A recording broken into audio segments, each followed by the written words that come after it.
Hey, Facebook friends, it's Marianne here with my friend Tanya. And we are doing a shout out to all of you who are at Global Woman in Dallas at the new Global Woman Texas chapter headed up by Pam Udarik and Isabel Rossignol. We are so sorry we couldn't be there with you today, but we promised them that we would share with you a little tidbit of our own experiences and with a guarantee that we will be joining you in person sometime in the future. But one we want to do is empower you with a little bit of knowledge that we've both experienced firsthand fairly recently. So Tanya, tell them about your development and what kind of things it's taught you as an entrepreneur. Hi everyone, how are you doing? Thank you so much for joining this. And of course, as Marianne said, I believe that we all have sometimes an opportunity in front of us. And as an architect, when I move some of my projects to reopen in Tulum, I found that it was land that needed to be in a way innovative and created on the new issues are facing some of these areas in the world, like ocean problems, pollution problems. Not only that, but the demographics growing, and by then the social and the living standards of the people. So when I had that opportunity to start creating something, and the way that I become a leader in innovation was to create all this sustainable project, ecological driven, very eco technology, and offering to the new residents, but also in general to the Tulum itself, to Mexico, and obviously this concept can be replicated all around the world in different oceans, where you need to have architecture that also supports the emergency that we have in places in the world that are in danger, the ocean life, the kids need education. So how do you, from one concept that is given to you, let's say right now, a land and a possibility to build on that land, how do you take that a concept and create something that is valuable, and you shift from the perception that you have at that moment that could be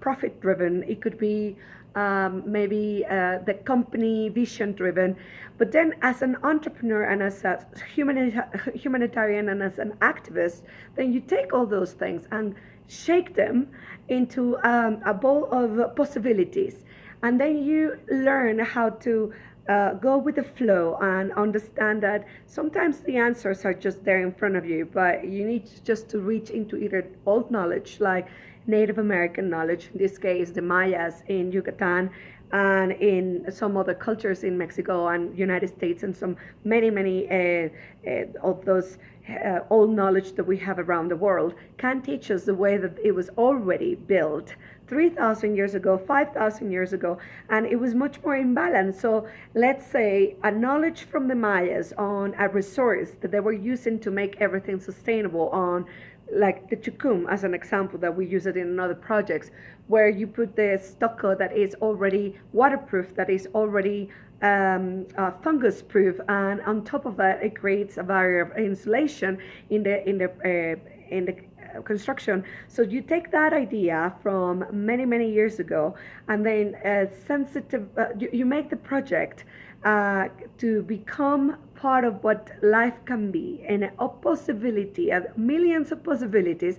Then with that tweak, then you're not only answering to the profit that is needed, but you also are answering to the values and ethics of becoming a good professional. So yeah, take one example and just apply that example into many other industries. Let's say when you are talking about the arts, or you can do art that is pro humanitarian arts, and that speak about something that is important to talk.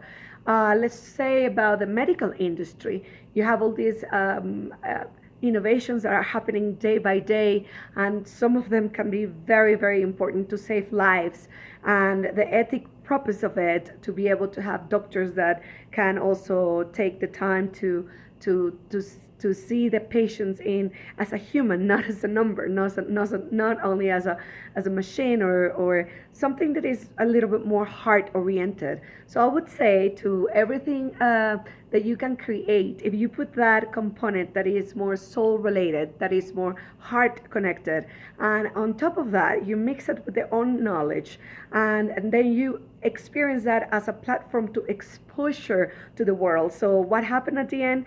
You have an amazing synergy of events that definitely will impact the world and change this world to be much better. And if you want to hear much more about these ideas and these amazing projections on how we can actively be changing the world, make sure that you stay very, very close to the Dallas this chapter that is created by the amazing Pam and Isabel. What they're going to do is following the steps of giants like Mirella, that is just having this vision of creating an amazing platforms for everyone in the world, women especially, because that's the essence of this club. But anyway, we will impact our entire families by this using this platform. So make sure that you stay connected and come next time that we have a conference there, because we will be very happy to talk to you face to face. And one of the really cool things, first of all, one of the things that Tanya was talking about right there is she has this incredible development going on in the Yucatan right now. And she has been pulling on these ancient modalities as well as cutting edge technology to try and make an eco-conscious development, which really has not been done in that area. And many of you I know love vacationing in Tulum, but as you go there to enjoy the nature, you see how it's getting destroyed. And she's turned what normally the development is normally a destructive force, she's turned it into a positive force that's still profitable. Yeah. So it's a really good example of how an entrepreneur is making a profit while making a positive impact, that it's not really an either or in the world.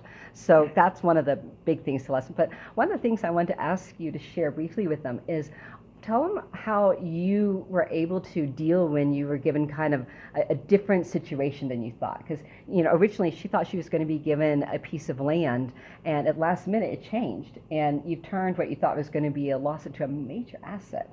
So what is the kind of thinking in an entrepreneurial mind that allows you to just go, okay, well, this isn't what I thought it would be. Let's turn it into gold. What goes through your mind in that moment? Well, first of all, it's okay to panic because we are humans and we don't have all the answers. But it is really interesting that I connect very much with my intuition, and when opportunities present to me, I see them exactly as they are. They don't have to be perfect on the surface, but the perfection will show up and appear at one point because it's part of nature, it's life itself. A flower doesn't have to be just perfectly shaped in completely rounded areas and colors to be beautiful. So yeah, the opportunity that I took, and then the transformation I did especially, was also being able to consult with some people that had done that internationally. And this is something I want to say to all. When you have a challenge, make sure that you seek for your mentors, because mentors are something that you can connect with the knowledge that you need, and then you don't have to spend all this time in feeling stressed and frustrated about because the circumstance change. It's very easy. If you are given lemons, then you will make lemonade, and this is very simple lesson that you teach to children. But if you really believe that, it just comes across in the adult life, in the professional life.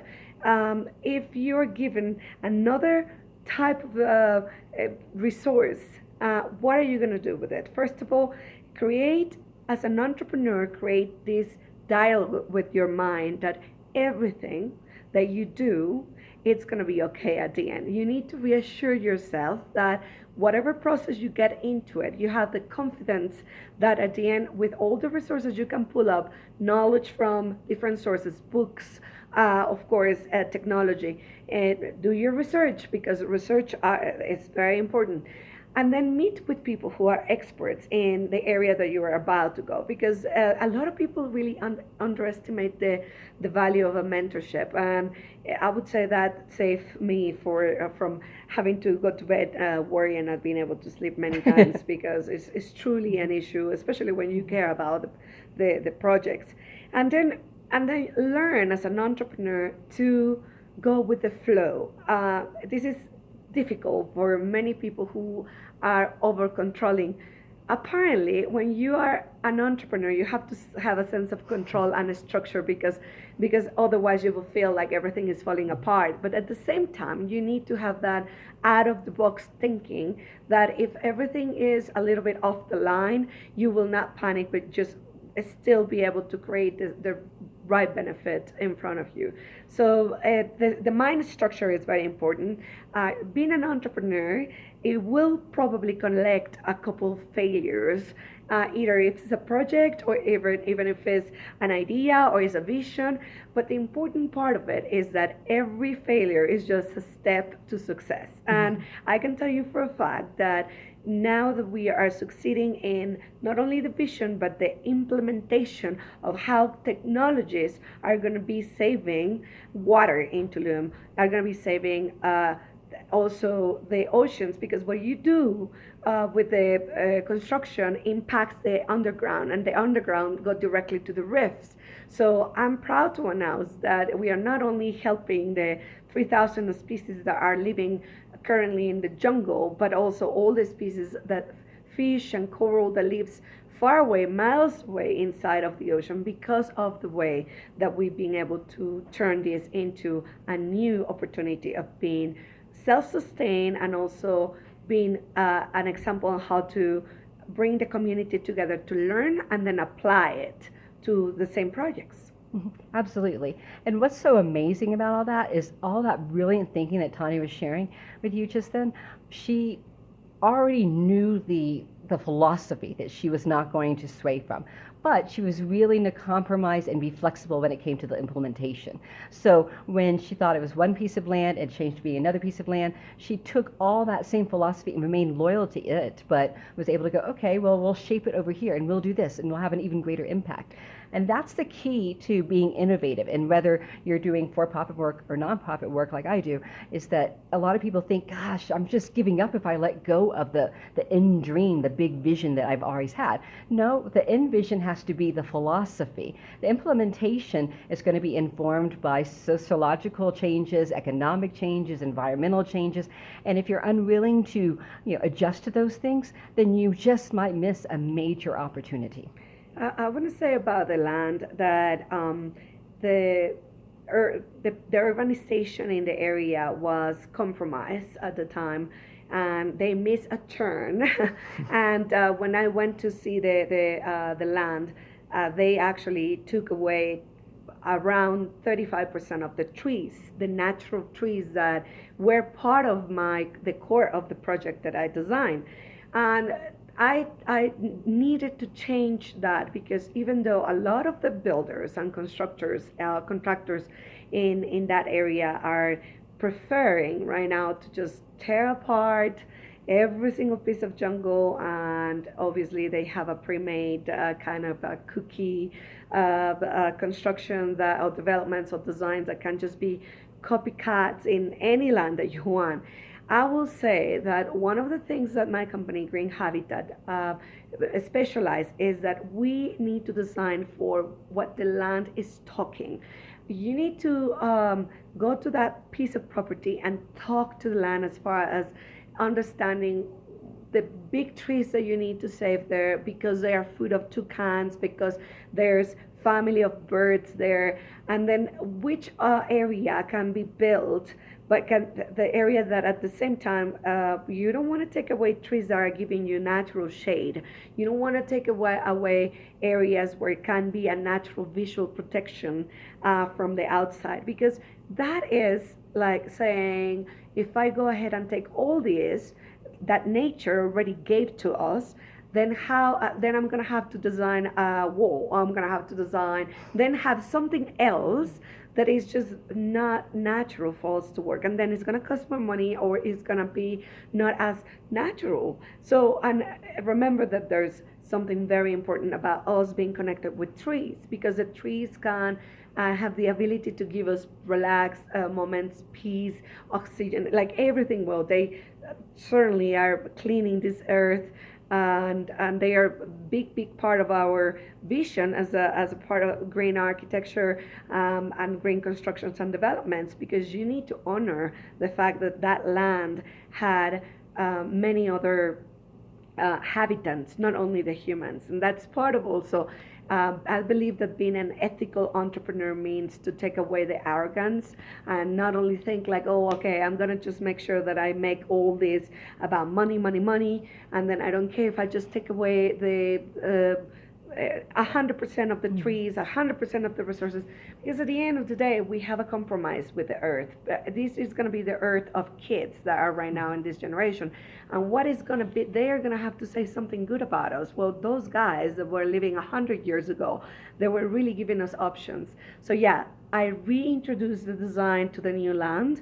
I make sure that the trees were not compromised. And literally, now we're going to have a 110% grow on the trees, because on top of everything, the area that we impacted, then we reforest in another area. So let's say we save 85% of all the main land, the main trees, and that other 24, well, that other 15% that we save is going to be in a reforestation program. So we at the end get. That's what's so awesome. And as you're looking and you're listening to what Tanya is doing, and you may be an architect or a developer, or you may be doing something completely different. You could be a doctor, a lawyer, whatever you might be doing. The question is, as women become more empowered and in positions of influence in whatever industry we're pursuing, we have to ask ourselves, do we want to do business as it's always been done? Or the fact that we are creating history by going into these areas, do we want to take the opportunity to innovate and redefine what those industries are? So when you hear someone like Tanya doing this, you can ask yourself, how do you redefine what industry you're pursuing for yourself? So don't just look at the way it's been done. Think, how can I become a leader in changing the way it is? And change it, it's like change the rules of the game. If you don't fight it the way it's always been done, go, okay, why does it always have to be done that way? As a woman entering industries that have typically been ruled by men, you have the opportunity to redesign that industry from the inside out. Absolutely. And we also have the compromise. We are here as a women with one specific power and sensitivity. We have something definitely that the men do not have, and we have many things that, and they have a lot of things that we cannot have, because that's part of the duality, men and female. And the best thing that can happen to the world is that every single industry gets balanced in the female vision and the male vision. Especially in architecture and construction, I think that the old times where all the constructions were made, where they didn't really care about the nature preservation, or they didn't care about the other species, that they are not longer going to have a house or food. Toucans were these birds, the toucans, they were dying from starvation. So the point is, when I talk to some of my colleagues, architects, men, and they say, good luck, that's not possible. I said, yes, it is possible. I'm going to tell you why it is possible. Because we are talking and we are feeling the possibilities, because now we can do it with the two brains. We can do the left and the right brain, but also we can put the heart. Women are okay connecting with the heart, and this is part of the big lessons we need to be able to we share with men. Men also could connect with the heart. That's part of what we need to do in this life, is make sure that we are okay taking what they call head and heart together and make decisions through it in any industries that we are. So as a woman, we can start doing that as a part of the healing of the system, because all systems need healing. Politics need healing, economic systems need healing. Well, I just ended here a big tour traveling the world, and something that we saw was just big communities that are still polluting, big communities that are still not respecting the knowledge of the elders. So definitely all this needs to change. And who is going to change it? We are going to change it. Women leader with such a leadership and empowerment that are capable to connect the knowledge of the heart with the knowledge of the head. Exactly. So if you want to hear more about that and hear women like Tanya who are doing remarkable things in their own areas, make sure you come to Dallas at the Global Woman. They're going to have a once-a-month breakfast, and they'll be bringing leaders like this for you to listen to. So we look forward to meeting you there sometime soon.